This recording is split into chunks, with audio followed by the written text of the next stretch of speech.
আপনার ধরা যাক 70 বছর হায়াত আছে, তাহলে 70 বছর আপনার বাঁচার জন্য যেটুকু খাবার প্রয়োজন সেটুকু আল্লাহ আপনার জন্য বরাদ্দ করে রেখেছে। আপনার একটা ইনকাম না করলে আপনি সে টাকাটা পাবেন, খাবারটা পাবেন কোনো না কোনো উচিত কোনোভাবে। এখন আপনি যদি 50 বছর বয়সের মধ্যে আপনার 70 বছর খাবার খেয়ে শেষ করে ফেলেন, তাহলে কি হবে? মরে যাবো না? ওই আল্লাহ পাক যেহেতু হায়াত রেখেছে আরো 20 বছর বাঁচবেন, এমন একটা রোগ হবে কিচ্ছু খেতে পারবেন না। এই যে আপনি অনিয়মগুলো করছেন, মানব দেহকে আল্লাহ পাক এতটা শক্তিশালী পাওয়ারফুল করে করেছে, এরকম ভুল যদি 2-4 দিন 7 দিন করেন তেমন ক্ষতি হবে। টোটালি 360 ডিগ্রি একদম উল্টা করতেছি বস, আবারও বলছি, এই ভুলটাও যদি আপনি 5-7 দিন করেন ঘটনাচক্রে খুব বেশি ক্ষতি হবে না।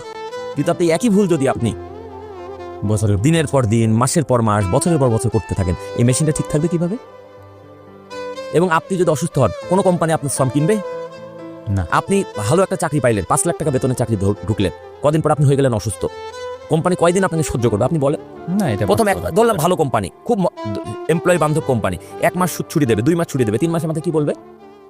বলবে স্যার বা ভাইয়া আপনি কি সুস্থ হতে পারবেন না, আমরা নতুন লোক খুঁজবো। আগের দিন রাতের বেলা আমি না ঘুমাই, আপনার আমার মুঠো ফোন আছে, এই মুঠো ফোনটা যত দামি ফোনই হোক এটাকে আগে চার্জ দেবেন না আগে কাজ করবে? না, আগে তো চার্জ দিতে হবে। যদি আপনি বলেন এই ফোনটাতে বাবা রে তুই এটাই আমি সব চার্জ দেবো, 3 দিন চার্জ দেবো, আজকে সারাদিন চার্জ ছাড়া আমার সাথে কাজ করো, করবে? না না, সম্ভব কেন না। করবে না? কারণ ওটা এর সৃষ্টিকর্তা বা এটা যিনি তৈরি করেছেন তিনি এমন সিস্টেমে তৈরি করেছেন, আগে চার্জ দাও পরে তুমি ব্যবহার করো। সৃষ্টিকর্তা আল্লাহ তাআলা আমাদের কেমন ভাবে তৈরি করেছেন, মানুষ আগে ঘুমাবে পরে কাজ করবে। ঘুমের মধ্যে ব্রেন সবচেয়ে বেশি রিচার্জ হয়, এবং ঘুমটা যখন তখন ঘুমাইলে হবে না। পবিত্র কোরআনে পরিষ্কার লেখা আছে, আমি দিনকে সৃষ্টি করেছি পরিশ্রমের জন্য, রাতকে সৃষ্টি করেছি বিশ্রামের জন্য।